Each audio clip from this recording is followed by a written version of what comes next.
The footsteps of infinity, seeing neither the dancer nor the dance. Only the occasional footstep is discernible. Only a few pieces in an infinite pattern. Yet, through knowing even a single footstep of infinity, the dance in its completeness unfolds. Such is the nature of infinity. In all is the one. In all is the one, and in one is the all. Awaken the one I that sees all, that is all. Now go beyond. Beyond, beyond. So, welcome. Welcome to the architects of conscious transformation. This will be a series of presentations that we hope will awaken essential information for yourselves, essential impulses to realize all your true potentials, conscious potentials. So, to begin with, the architects of conscious transformation. That implies that there is, in fact,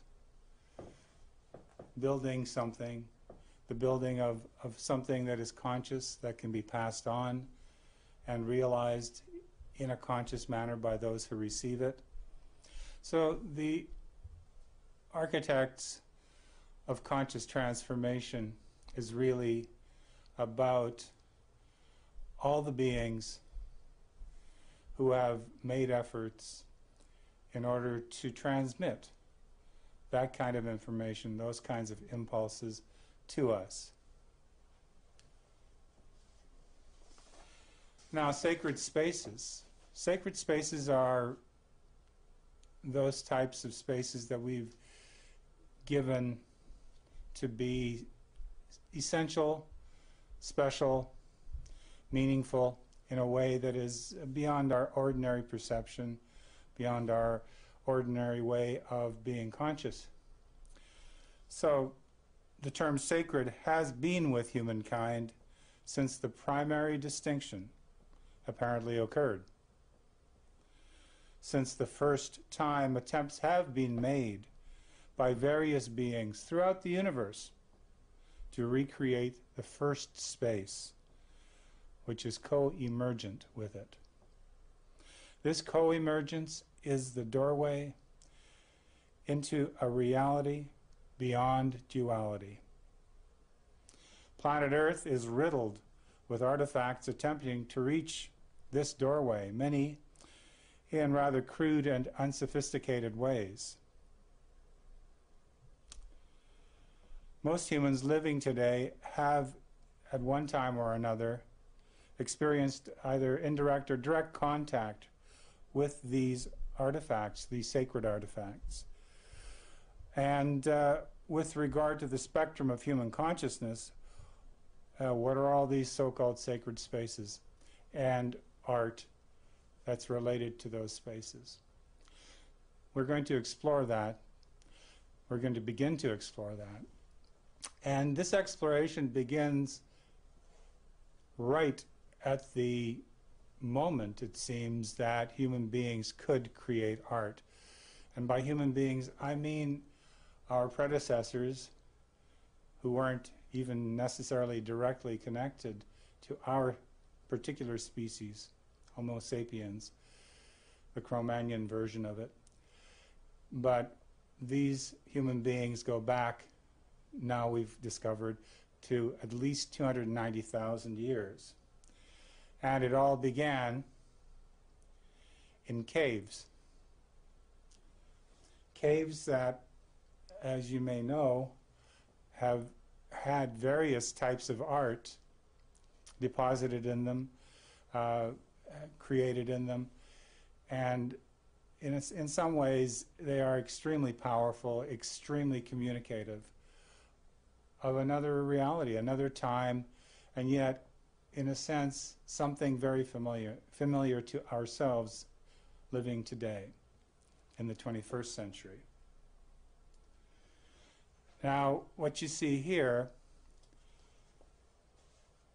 projected, is considered to be the oldest known human art. It was found not in Europe, not in Asia, but in India, and it's dated now to be about 290,000 years of age at the minimum, and some people think it might even go as high as 700,000 years ago that this particular piece of work was created. Now, as you can see, this particular image has a wavy line,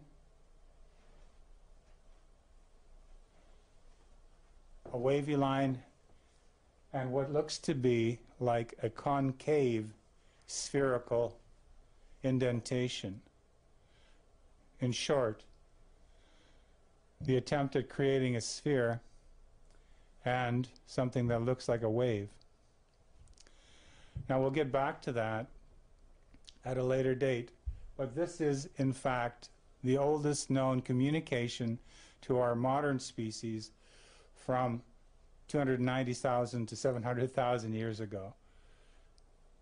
A human beingness that was, in fact, prototypical of our own species. This human being was at a time before we branched off into Neanderthal and Cro-Magnon and whatever other species may or may not have vanished in the interim. So these human beings created this beautiful work of art, and it is beautiful. Look at the precision of that circle. Anyone who's attempted to try and do petroglyphs with rock, on rock, will know how incredibly difficult doing something like that is.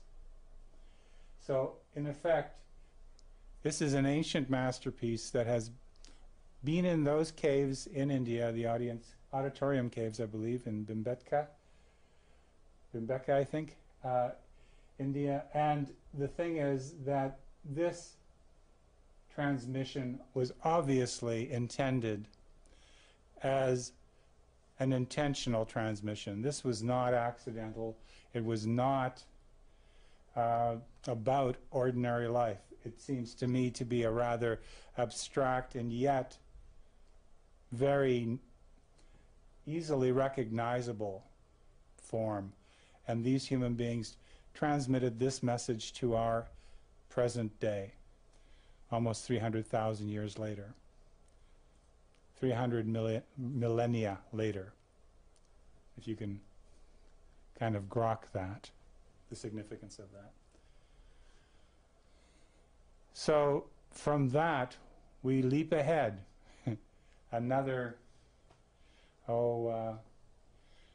260,000 years or more, and we are now in the caves at Lascaux. And of course you see that going from an abstraction to these naturalistic forms, beautiful, powerful images of bulls and horses and deer, created by artists that were true artists, and yet these were created in conditions of complete darkness where they had to go into these very, very, in a sense, enclosed spaces, and they created these incredible masterpieces for us to see now. But what their intention was far greater, obviously, than just creating art for art's sake.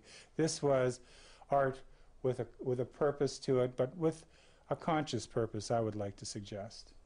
These, according to some, were invocations to the animals for hunting, but more so. I think these were invocations and invitations to us to look into our own deeper, more ancient humanity These were invitations for us to remember ourselves when we were doing this. This is a very beautiful and tiny carving of a woman's head, Cro-Magnon, from about 23,000 years ago. Very delicately carved. You can see the braiding of the hair. It's quite truly a masterpiece, considering it's only about an inch or so high, or an inch and a half at the most. Very beautiful. I've seen this, and something does transmit of the space and the time, and yet a sort of timelessness. That this could have been anybody. This could be anyone. This could be someone today with braided hair and just very smooth, open features. Of course, once again, the wonderful paintings from Lascaux. These are from about 18,000 years or so, 17,000 years, as they've dated them. But once again, the forms are very recognizable, and the artistry, considering where it was done and under the conditions it was done, with probably with torches and other kinds of crude lighting, is just amazing how clear and clean the art is. And then we go even further into this beautiful relief carving of the female form. It seems that obviously, even in those times, possibly the male artists, if they were male, could appreciate the female form. And in this sense, this could possibly be related to either fertility, to sexual force, or to just the adoration of the female by the male, possibly. And then we have the male form. This one is very active, appears to be dancing. This is from Trois Fers in France, inside a cave, and some people have called this a shamanic form, shamanic figure, but there's no question that it's not your ordinary type of individual. This is not art that is about everyday survival necessities. This is about reaching beyond our apparent everyday lives and going into a realm that is different, higher, maybe full of more potential, full of more magic, full of more power. All the animal totems that this shaman is wearing, obviously the ritual dance that is being performed, it's in motion, it's dynamic, relates to the energy of that particular vibration, that particular realm. And those human beings from 15, 20,000 years ago were in connection and really believed that this reality was true and that it existed. Otherwise, why would they have left these kinds of artifacts? They're not about ordinary life. They're not about getting food necessarily. They're about getting some kind of spiritual nourishment, some kind of spiritual connection.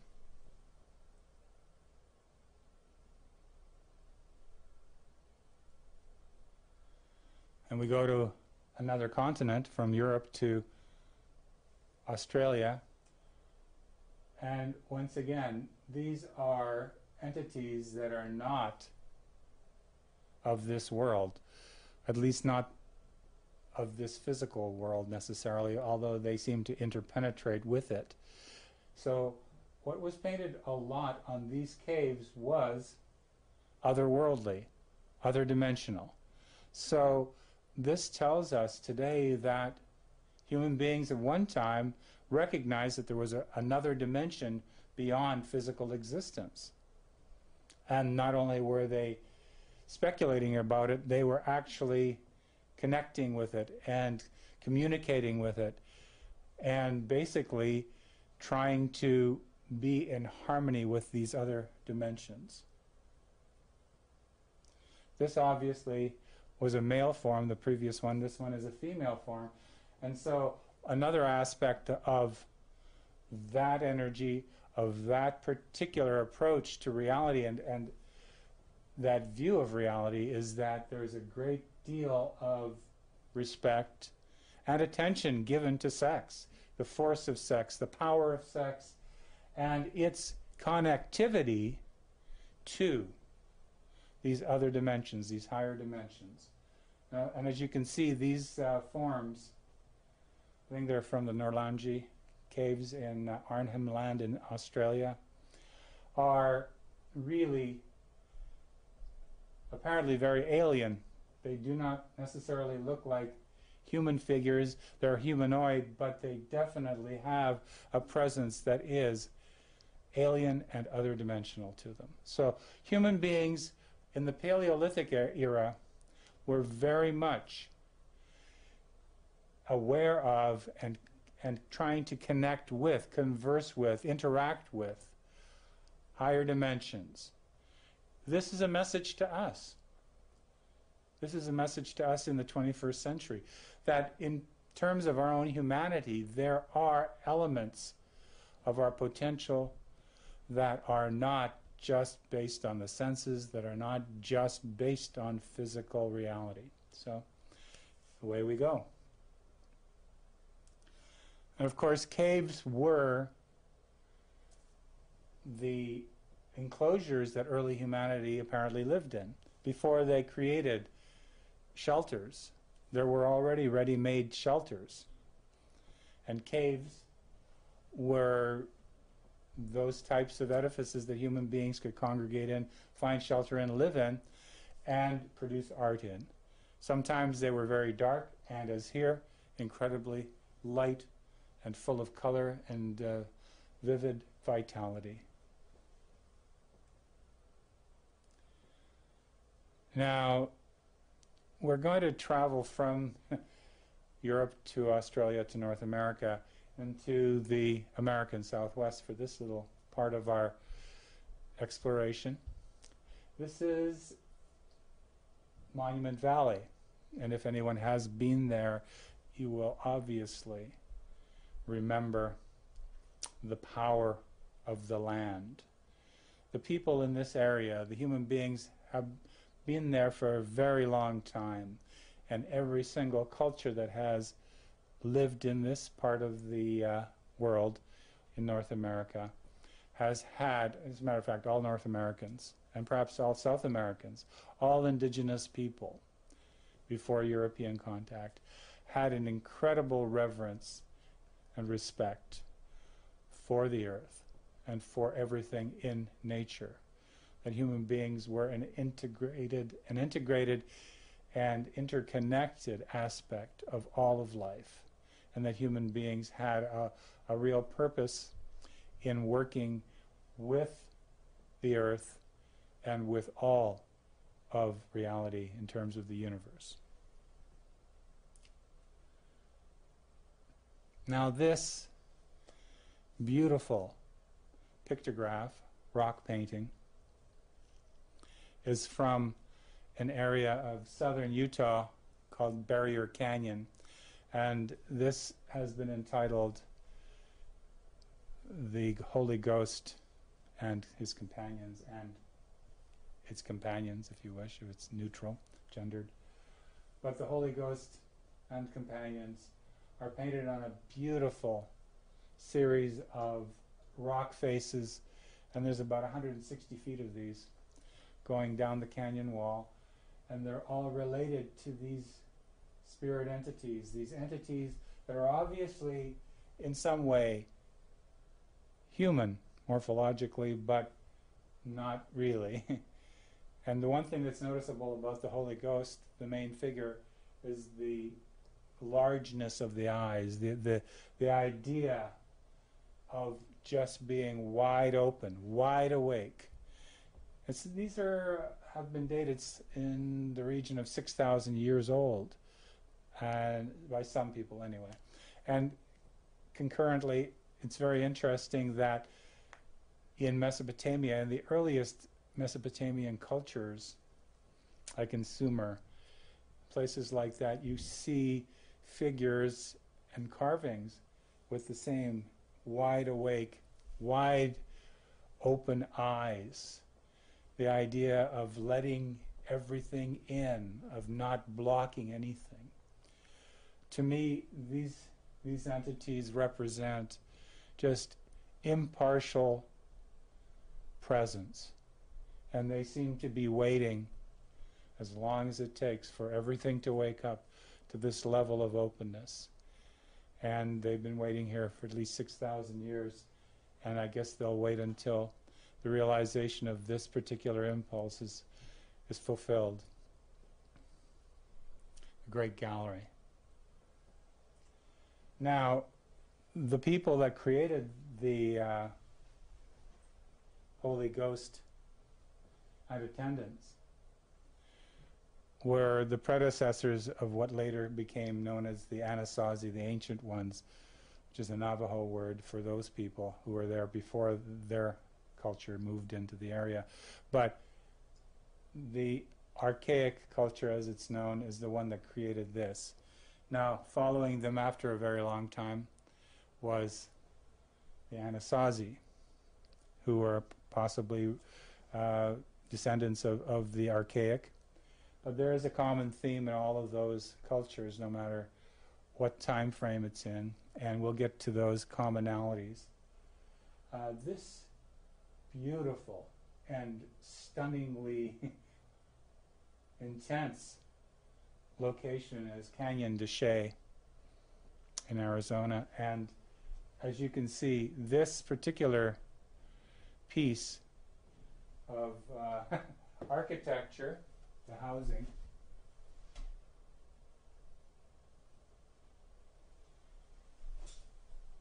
that was created